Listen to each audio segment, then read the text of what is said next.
All right, so what we're going to do today, we're going to first look at some of the leadership lessons from the life of David, and then we're going to do the third one in the series, the Foundation series.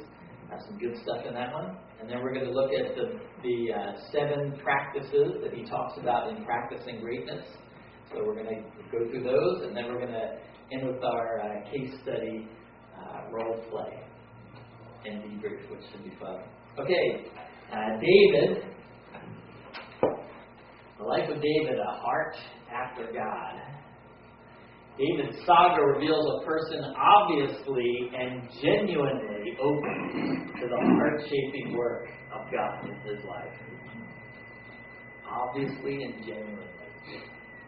David's realization of his calling was gradual and progressive. Right? The anointing was a one-time event, but he didn't run right from that encounter with Samuel right to the throne, did he? It was quite a process to get there. And often in a leader's life, God will give him a vision for a leadership role in the future, but there's a ways to go to get there. Clarification came only after the journey began. And through Samuel's anointing, we see the mystery of God's calling. Often the person who gets called, has that Moses response of why me? We don't necessarily see that with David, though. He really seems to I'm sure he didn't understand it at the time, but he doesn't really seem to fight with it or struggle with it. In choosing David over his brothers, God showed his preference for inner qualities. Right? He did not choose the oldest and the strongest and most handsome. He chose the one that had a heart for God. As a result of his calling and anointing, David had felt an increasing responsibility for the young kingdom. He became concerned with the issues that concerned the kingdom. And he maintained a high respect for the position of the king. Right? A number of times he had the opportunity to grab the throne, didn't he? And he did not do it. He would wait until God lifted him up. He was not going to. Even though that was his future, he did not grab it too early. He was not overly ambitious. He respected the man who was in the throne and the fact that God had put him there. That's a lot of maturity when you think about it. David possessed a reverential awe of the significance of his anointing. Right? He realized that this was going to mean a special kind of life and a special kind of relationship with God.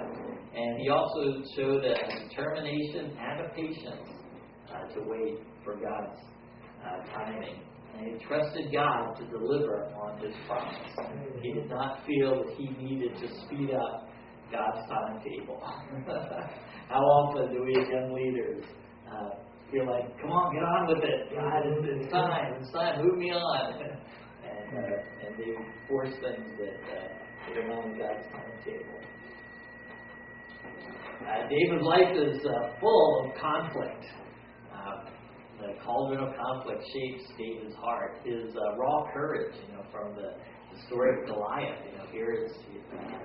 Here's an incredible conflict, and he's seeing the army of God, withdraw and shrink back, and he just charges right in there. He has a heart of a champion. There's no question about it. He steps forward in a bold and at the time seemingly foolish way, but comes out victorious. He knew the best weapons and the best manner of attack. Right? He picked up a stone, right? With a giant there with all his glasses there with all his armory on and all. He showed a lot of wisdom in the tactics that he used and the weapons that he used. And he had an overriding issue with him was God's honor. Right? He was not just mocking the army of Israel, he was mocking the God of Israel. And that's what got him upset. Right? That's what got him upset. Nobody else seemed to care that day as much about God's honor as David did. Some conflict, of course, comes from outside, but often the most difficult comes from within. Conflict lessons. The weak need not apply. In leadership, you need to expect conflict to come with the territory. Right? You've got to expect it to come with the territory. If you don't expect it and it starts coming along, you'll lapse into avoiding or you'll overreact to the situation. Conflict. Some people actually like to throw conflict in the situation. Have you ever been on a team with somebody like that? They like something. They think it clarifies things, and after a conflict you kind of know where everybody stands, whereas before maybe you didn't. So sometimes you'll have on your leadership team people who like to toss conflict in the situation. You get people mad, but you tend to get the truth out of them. People are mad to get the truth out of them. That's a big way to look at it. Another thing is that by taking the chance and by being a good leader, he attracted people of similar qualities to himself. Like the story about the mighty men. Right. They were all drawn to him because of his example. And it made his job easier. Right, because he had to hold them back. That's right. He felt bad. Strong allies. He felt bad because they went and got water for him. Leads into the next point that leadership must be earned. Right? By the time David got to the throne, his reputation was already widely known. He had, in the eyes of the people, he had earned. He wasn't just being given a position in a token sort of way. He had actually earned it. One of the things that leaders have got to be ready for, because it will inevitably happen. It's not a matter of if, it's when, and that is the whole issue of betrayal. Why is betrayal so bad? One of the reasons is that you can't really be betrayed by anyone who's not really close to you. That's true. Right? Then it's something else. A betrayal happens when somebody very close to you turns, right, or attacks. And there's something particularly devastating about that. I know the one sort of betrayal that I thought, it wasn't actually that, it wasn't personal in that the person attacked me, but one of the early gentlemen that discipled me when I came to Christ in college was a man I just respected enormously. He was still to this day one of the most gifted Bible teachers I've ever sat under. He just really had a way and passion and compassion for people. And at one point, through I don't know what brokenness of his own life or whatever, he had an affair with a lady in the church and really left the faith. Not just left the ministry. From all we know, left the faith completely. And what a betrayal that be. I mean, this was the man who was mentioned. This was, man I want to be like when I grew up, and just the sense of betrayal. How could that guy do that, and so what do you do with that then? That hurt, that disillusionment. The fact is, when leaders fall, it has large repercussions. Does anybody else have a story of a betrayal? Well, yeah, but then I want to look back on what you were saying. I don't know if I'm not comfortable with the betrayal word, and then the elevation that we put leaders. We're all human beings. We all sin. All make mistakes. The church that I used to attend, the one pastor, I forget what his position was, but came in off the mission field a long time, and he had, I guess, a couple incidents with women inappropriate discussions or whatever, and he did it again in the church. They handled it real good in the church. I never overheard or spoke with anybody who, looked at it as betrayal or whatever. I'm pretty sure there were some. And I enjoyed it. Like I said, he was very knowledgeable. One of those great adult Sunday school teachers too, just the way that he presented and everything like that. And it didn't change my opinion or view of him at all. His health started to deteriorate after that. Now, if I'm correct, he was in his 80s or so. Anyways,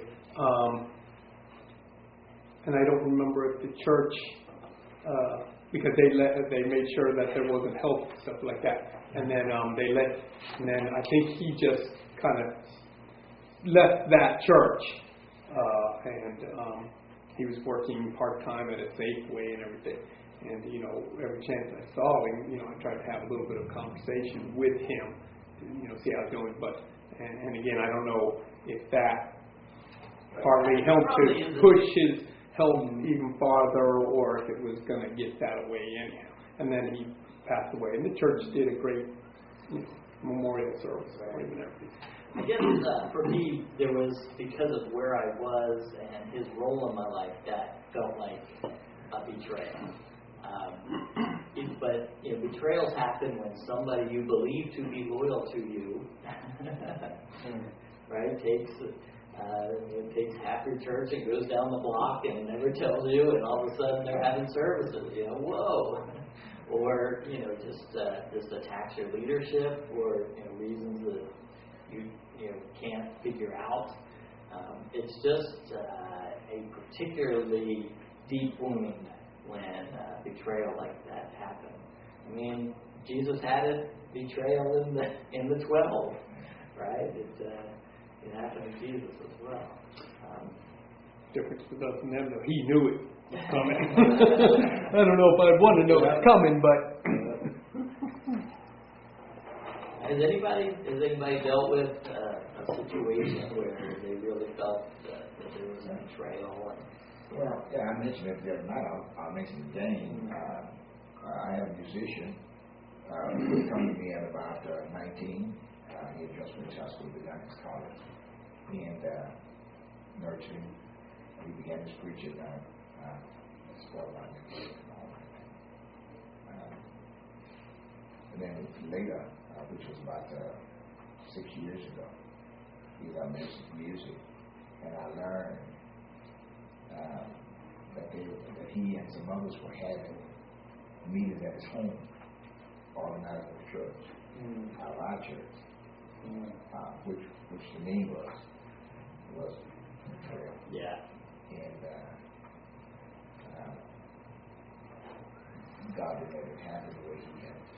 As Mr. New, he and those that were with him thought they were going to take the party, and a few others. But as the Lord would have it, members told me it was gone. As I got in the window, and people just started getting out here and contacting everybody to these meetings and all of that. I think that sometimes when people are caught in situations like that, I don't think they really realize what's going on, the spiritual side.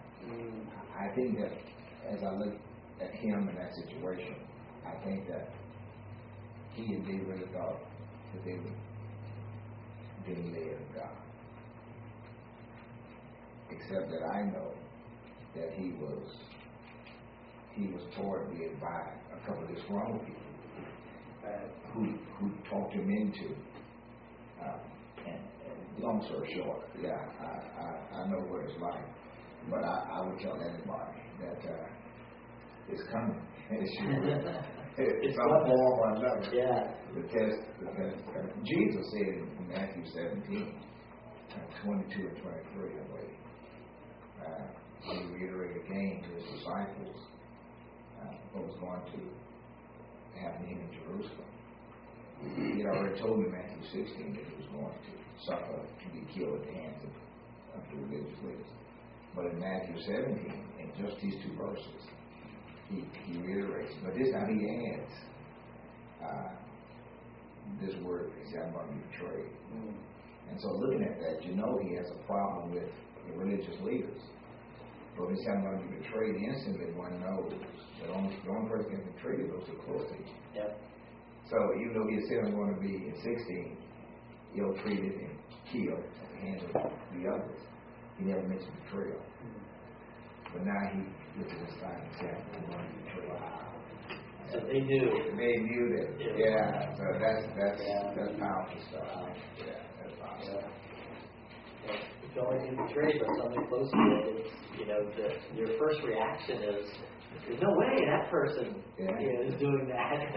It's just the last person you would have thought. But it seems like betrayal is almost a universal experience for leaders in some form or another. And if we're not careful as leaders, we ourselves could be betrayers. Good warning. Good warning. He said if we're not careful as leaders, we might be the betrayer. Yeah. David betrayed his Bathsheba's uncle, was it? Because of that affair? And he turned on him later. Yep. So, we're not careful. One of the dangers of the aftermath of being betrayed is the agreement within yourself, okay, I'm never going to trust again. I'm never going to let people back in, because look what happened when I did with that person. And that's one of the reasons they can be so damaging. It can really affect your later relationships.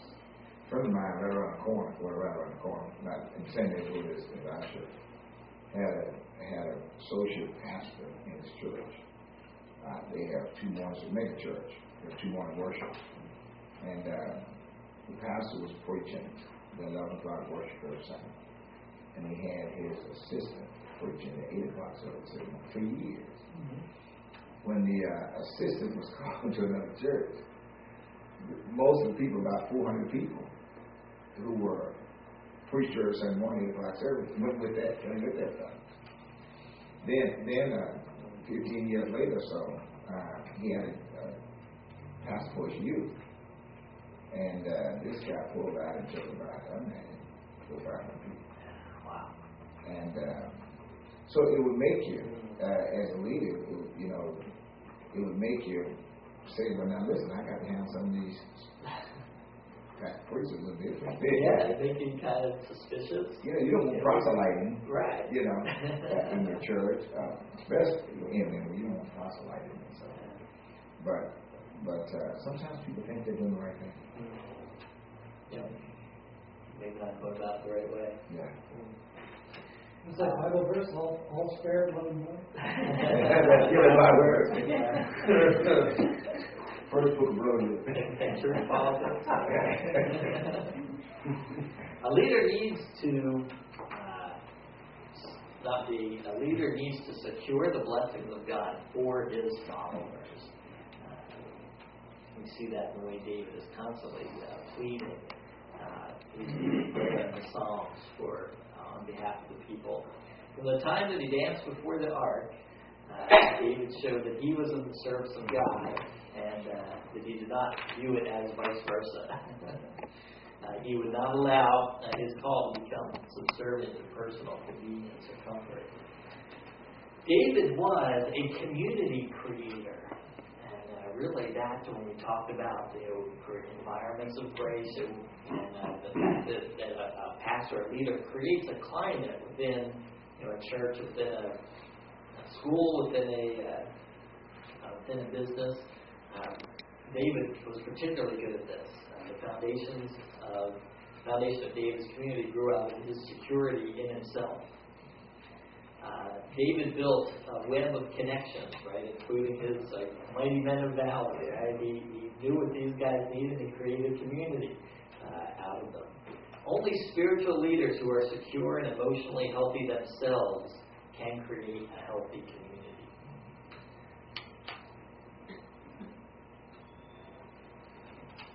Man after God's own heart. David's communion with God supported his sense of destiny. David was very transparent in his relationship with God. The Psalms are just so awesome. He has such an abandon with God in the way he communicates, in the way he unloads, and he takes whatever emotion he's feeling at the time, and he takes it to God. It's not, well, I can't approach God now because I'm mad, or I can't, he's mad, and he approaches God, and he tells him, I'm mad, God. These guys who are, your enemies are prospering, and I'm not. You know why? What's going on? He feels the injustice, and he just pours it out. You really get the sense that he has quite a transparent relationship with God. It really comes out. And I think about I tend to think that God doesn't want me to express certain emotions in front of him. I wait until I'm all composed, and then I approach God, and do it that sort of way. I think, wow, maybe I should be a little bit more David-like. Come to God with whatever it is I'm feeling. He reflected commonplace experiences of his boyhood shepherding to create insights into God's heart. And David seemed to see God everywhere he looked. David uses a relationship with God for praise, for petition, to receive instruction, to cry out for deliverance, to express hatred for his enemies. The Psalms are chatty, they're reflective, they're celebratory, they're morose at times, they're lofty, sometimes they're punitive, they're hopeful, they're dark, they're loud, they're quiet. Just the whole range of human emotions are poured out by David in his relationship with God. And so you're thinking there's a connection there with all of that and with his childhood, which you mentioned on the previous slide? Well, it was said, the previous one, that the things that he learned in his childhood provided insights later into his relationship with God. And I think that's often the case with a lot of us, that our upbringing, if you have a stern upbringing, a lot of times you tend to think that God's a pretty stern guy. If you have an absent, father or mother, sometimes it's hard to really think that there's a God there that actually does care for you. A lot of times we can take, our experiences from our childhood and put them onto God. And hopefully the process of our spiritual maturity corrects some of that. So there's really a credit to his parents in how he expresses himself openly to his heavenly Father. I think so.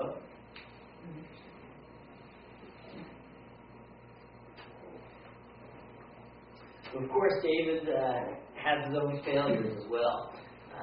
When he put his own desires before God's command, he was idle at a time when he should have been in battle. He abused his power and status, right? He, at this point in his life, could have anything he wanted, right? That doesn't mean he should have taken anything he wanted. There is a level of leadership where all of a sudden you do have power, or you have money, or you have the ability to do things, and there comes all those other obedience checks, integrity checks. How will you use that power? In this case, he abused it. And then, of course, the cover-up was maybe worse than the first offense. They're both bad, but often a leader, in trying to cover up a mistake, a sin, it just makes it worse. Even the popular media today, if somebody comes out and will admit that they did something wrong, the popular media, generally speaking, will let it pass much easier than if they sense that a cover-up's going on. You're not admitting what was wrong. You just think Watergate, and how that blew up way beyond probably what it should have. Even the world is bothered by a cover-up and will respect a genuine apology and respect genuine remorse. While David did not forfeit his position his ability to rule and accomplish God's purposes were greatly diminished from that time. And one, again, to David's credit, he sought God in a wholehearted confession. Psalm 51, David's confession is the one that I go to when I blow it. I'm still blessed by the fact that he threw himself on God the way he did and composed that song. Just the other night, we were watching David and Bathsheba, and went into the area where the Ark of the Covenant was, and he got on his knees, and he remembered when he was young, and it showed him when he was fighting Goliath and some other things, and then he stood up and he leaned forward and said, "If you've forgiven me, or not, take my life," and he put his hands on the Ark. I just find it very powerful that he knew about God, what God was about, and he had given a wholehearted confession, and he was testing it, because he should have been struck dead otherwise. And obviously there is forgiveness in the life of anyone who has a wholehearted confession of God. At the same time, and particularly in his leader's life, the consequences seem to get greater.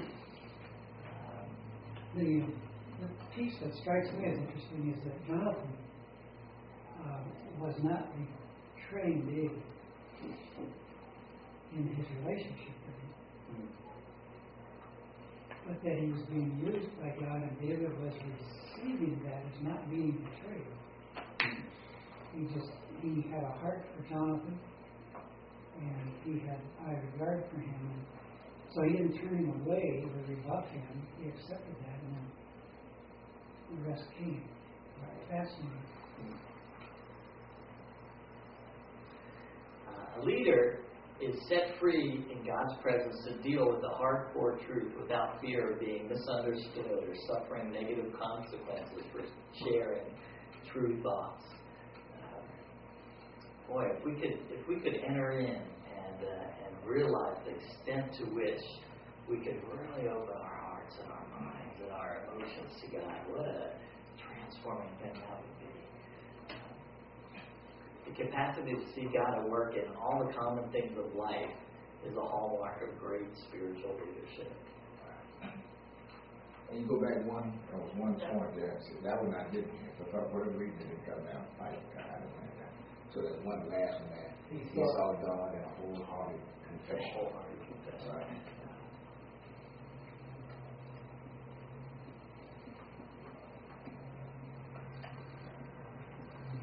Thank you. The ultimate responsibility of the spiritual leader is to share the heart of God with the people of God. Right? How much more rich we are because we have the Psalms, because David found the heart of God and shared it with us. This kind of intimacy comes from an intentional and frequent cultivation of a personal relationship that draws from everyday life experience. I remember the first time this sort of struck me was when I was being mentored by a church planning professor at the seminary I went with. I sat under him and helped him plan the church. And he was a lot further on in his walk and maturity than I was. And I remember we were in a small group meeting once, and he, we both experienced the same meeting. And then that Sunday, he used an example of what happened in that meeting as sort of a sermon illustration that was very powerful. And I thought, wow, I was in that meeting, and I didn't get it that it was that powerful. But there's something about him, because he had developed it. He could see God in the everyday that in my immaturity at that point, whoosh, went right past me. I didn't get it, but I look back and I thought, that was really powerful. But he had this ability to bring out everyday life experiences and see God in them. And I need to get better at that. Wow. Okay, we're going to go to the next one. is the foundations. And this will be the last one. So this is called Foundations of Strategic Leadership 3.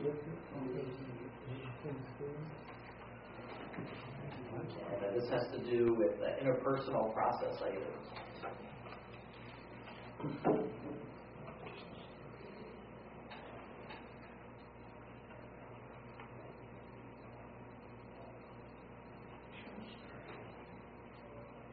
Anybody will get that up?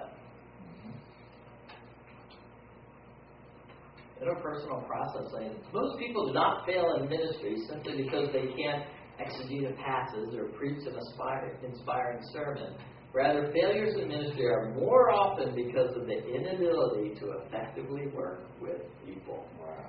The two biggest challenges in ministry are implementing change successfully. Our little case study has shown, and managing conflict. Not necessarily in that order. Not necessarily that order. Authority insights develop receptivity to God's leading through others. Right? There needs to be in a leader a growing sense of how authority is properly used, and generally this comes from being mentored by somebody who uses authority properly. We've all been under leaders who misused authority and suffered because of it. Authority is a real thing. It is something that needs to be stewarded and in the right way. Relational insights develop skills in relating to others in the course of ministry decisions. Right? When you're thinking of a new project, a new program, who's best for this? If you have relational skills, if you know your people well, then you're going to select the right people rather than who's available or raise your hand if you want to do this. Which is what, since we lead volunteer organizations, we tend to have to do that a lot. Just try to get anybody to do it. But if we are developing those relational insights, then we're able to make wiser decisions of who we choose to head up things. Ministry conflict, developing skills in mediation and conflict resolution. Those are key. Those are key things for a leader to be able to do. And leadership backlash, developing humility and spiritual authority. We'll talk a little bit more about each one of those. These authority insights, spiritual authority, not positional authority, is the primary base in leadership influence. If you have to resort to, because I'm the boss, then you're probably kind of have lost your influence.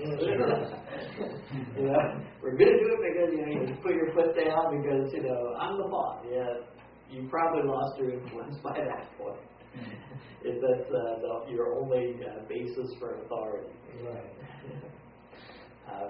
God's people respond to the kind of authority that comes from both competence and godly character. We talked about how you really need both, right? How it's very frustrating when you have a person of character in a position, but they don't have the skills or the competence, or they're not making things happen. That's very frustrating. Or the other side is you've got somebody who's very skilled, very polished, but yet you catch them in lies all the time. They're not trustworthy. They don't show up. They're abusive. But man, they can give a sermon. And what do you do with that person? It is over time the need for both high competence and godly character is going to make for the kind of leader that people are going to respond to. Leaders must learn to submit to authority, right, in order to learn how to use authority properly. One of the worst things for young leaders is to get too much authority too soon. Authority insights tend to fall into these areas. Submission to authority. Proper authority structures. Right? One of the courses we have is vision, strategy, and organizational structure. It is amazing how you can find a church or organization that has a great mission, they've got the right strategies, but their very structure will prevent them from ever carrying it out. because either the power is too centralized, or for the situation the power is too spread out. To properly put in place power structures is really key to an effective organization. And without an understanding of that, a lot of organizations are kept from being as effective as they could or should be. Right? So to intentionally think through authority structures which dictate how decisions are made. Right? Are you going to poll your elders? We never do anything without 100% agreement from the elders. Is that good? Some would say yes.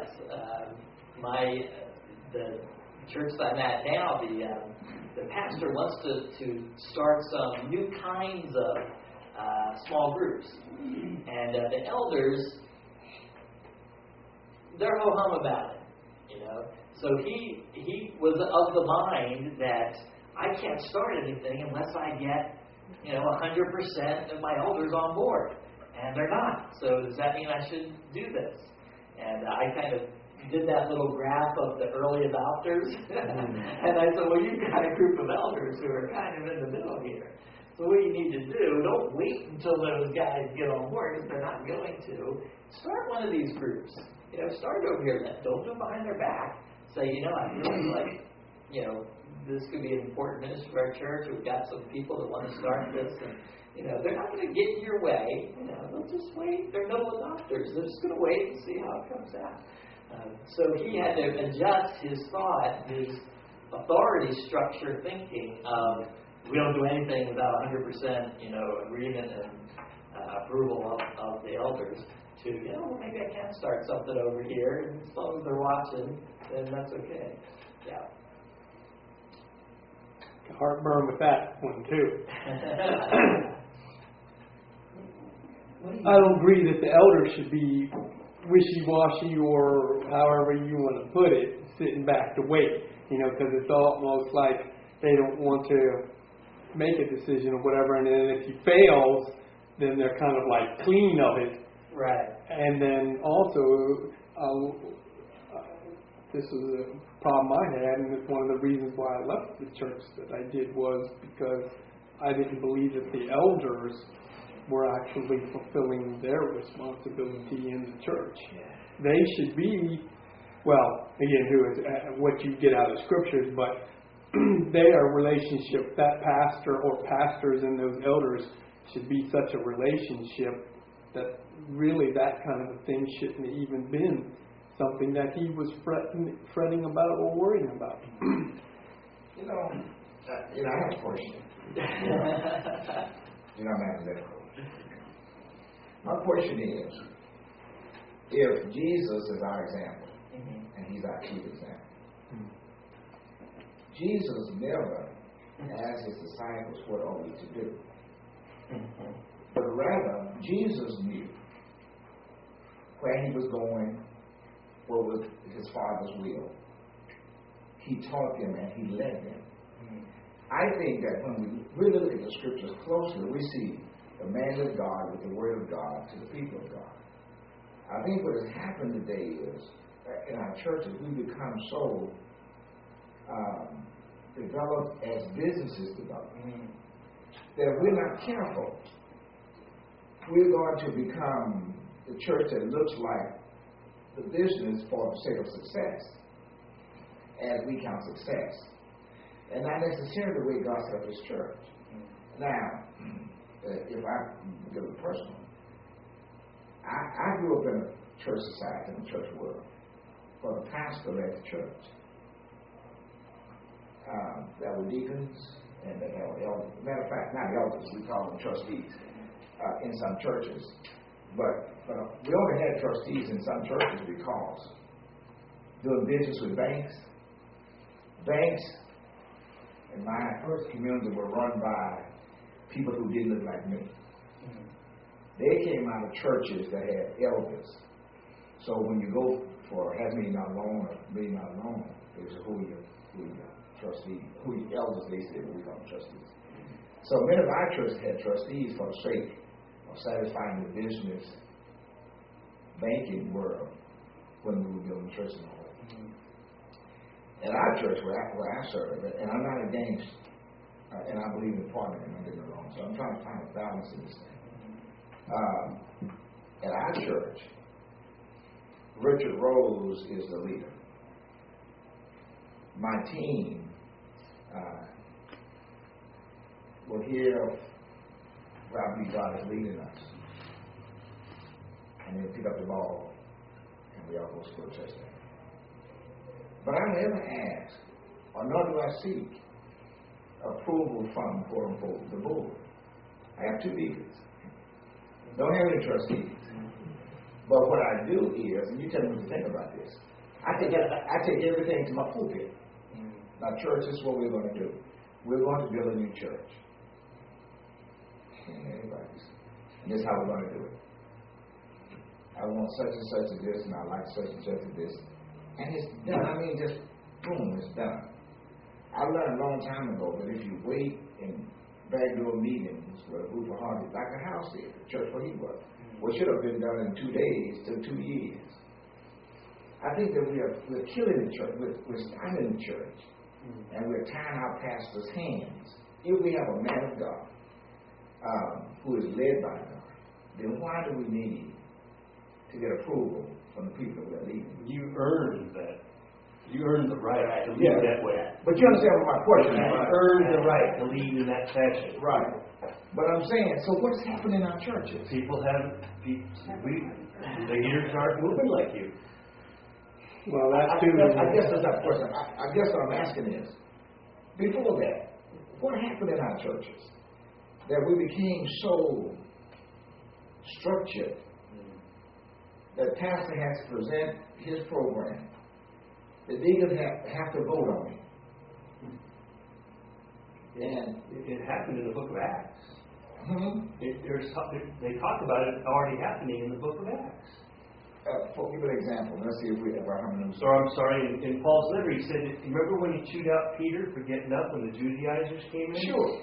Yeah. It was the same kind of thing. There's this huge structure had developed. In Galatians 2. Yeah. All right. Yeah. In Galatians 2. It's you see that already happening. There's this board, these people that are going to do it their way, and Peter's afraid to get on the wrong side. Peter didn't want to get on the wrong side of them, and he was kowtowing to them, and he was giving up his leadership position. So my question is still, why don't we go back and look at the book and say Jesus is our example?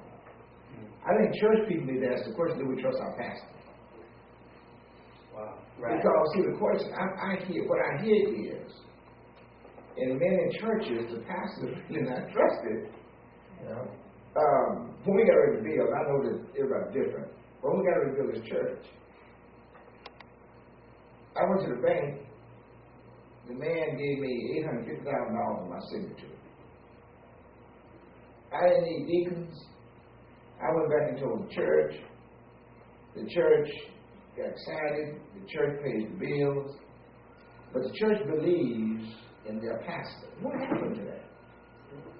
And I'm serious. Can you imagine? Right. What happened to that? Well, you get back to business first of things. One, you got pastors that probably shouldn't be pastors. And 2, you got other leaders in the church who shouldn't be leaders. You hit the nail on the head. So what do we do about these leaders?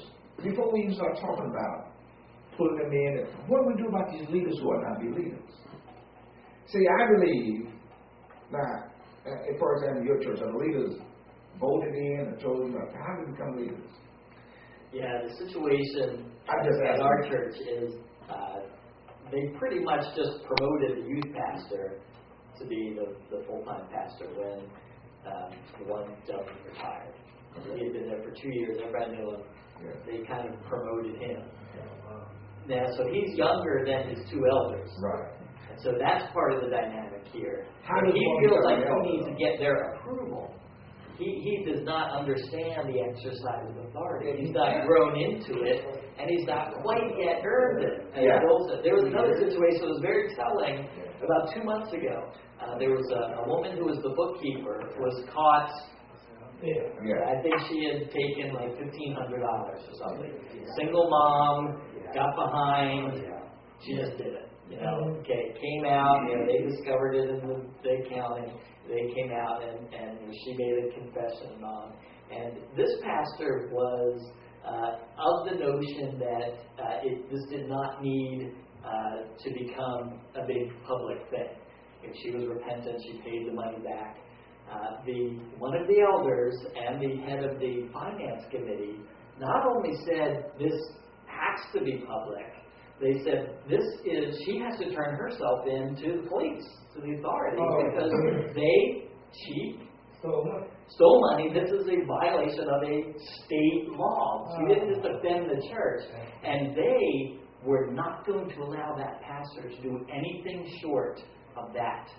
Well, see, that's my point.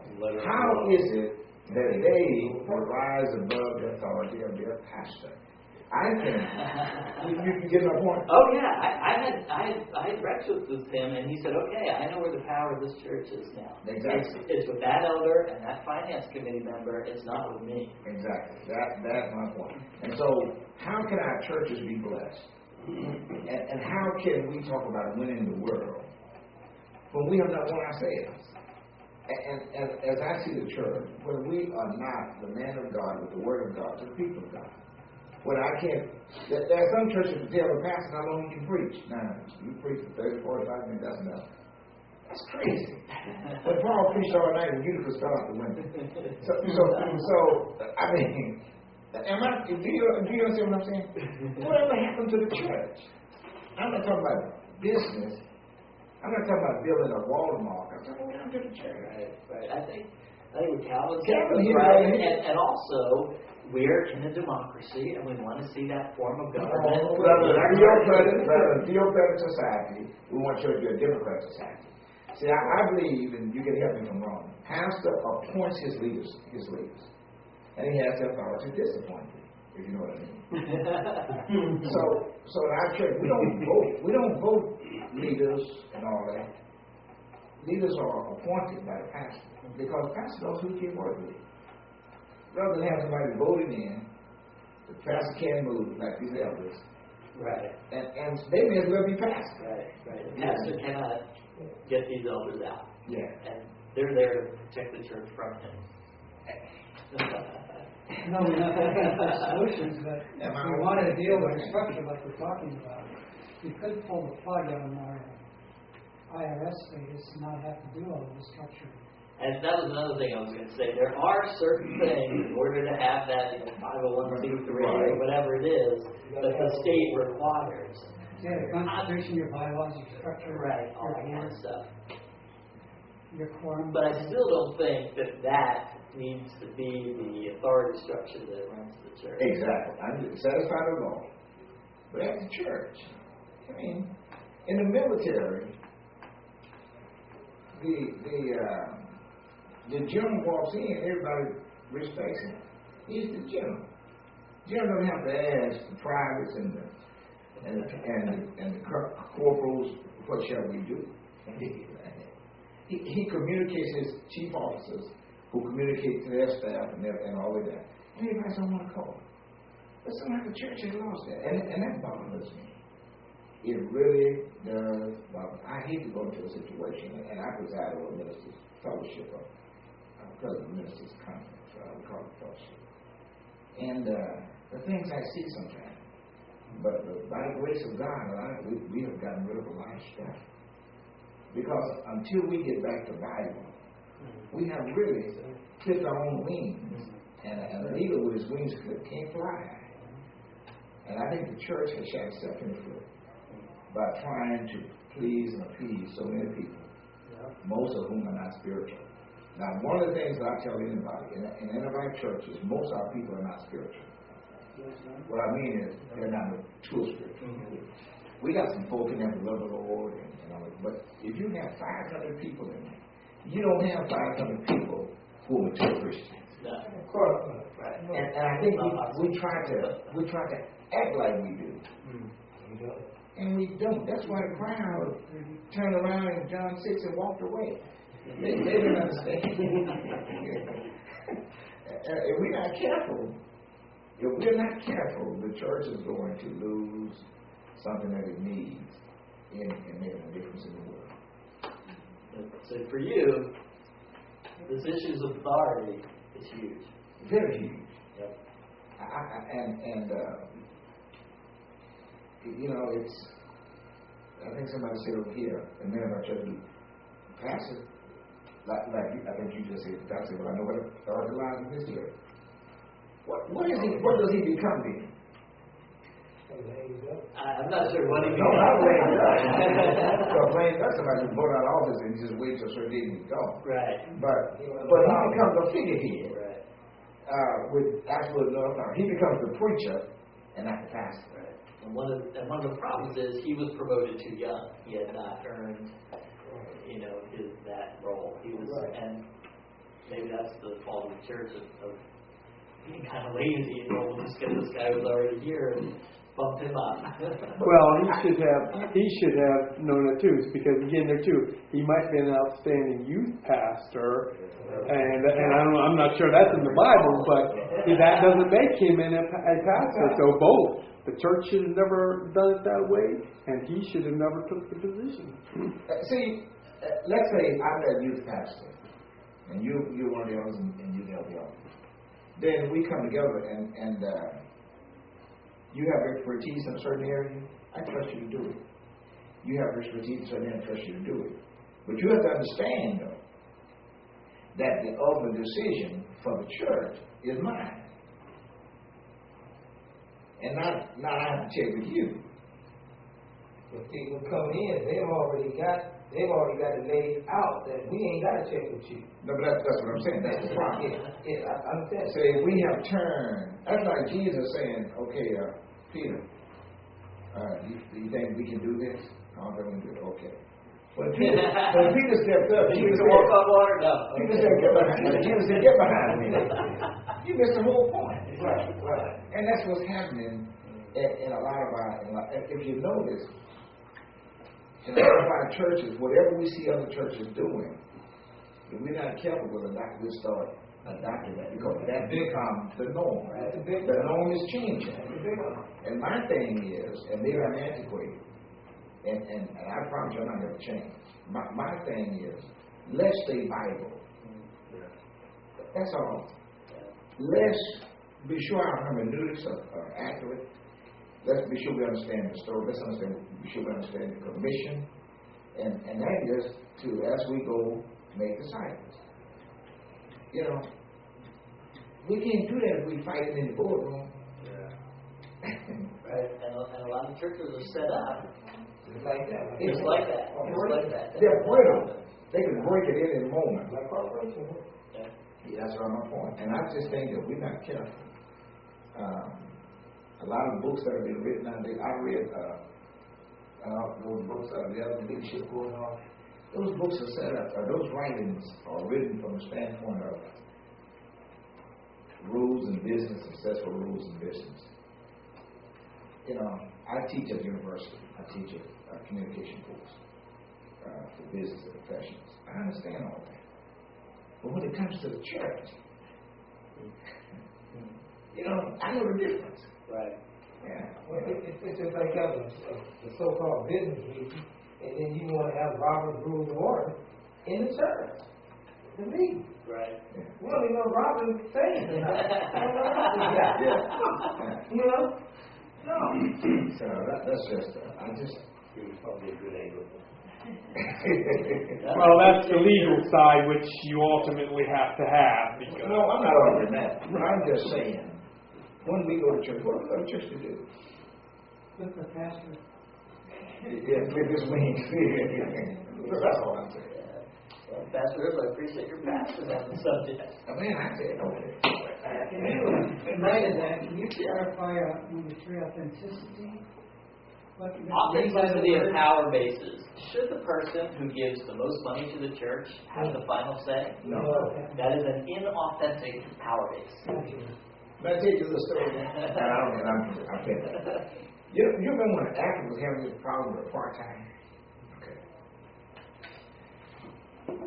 All of the rich churches in Houston, that I can think of. Their pastors were silent on that issue. You know why? Because their boards were made up of the president of Coke, president of Pepsi, president of, what else? The light company, Walmart. Now, those pastors, you know, they have these convictions.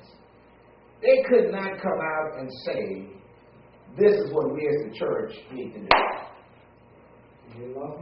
And that is what I see happening unless the church stops and say, hey, let's get back to the man of God with the word of God to the people of God. Amen. The fourth point here, authority conflict. Right? It was a situation I just told you about with the bookkeeper, skimming off the desk. There's an authority conflict, and that guy thought this is how I'm going to handle it. And he found out where the power in that church was. They came flying in. They said, no, this is the only way we are going to handle this. And they dictated to him how it came out. Authority conflict, and then just how to exercise authority. The proper use of exercise authority. But these authority insights and use of authority in leadership is key. Were you close enough to that to know whether she had offended those two people in the process and she was handling them? No, she didn't. So they weren't trying to get back No. to her? The head of the finance committee is also works in a corporation at a very high level of dealing with these kind of issues, and so she pretty much That's what he knew. brought that. That's how you deal with it, and whether it happens here or the church doesn't matter. This is how you deal with it. Yeah. Okay, let's go ahead.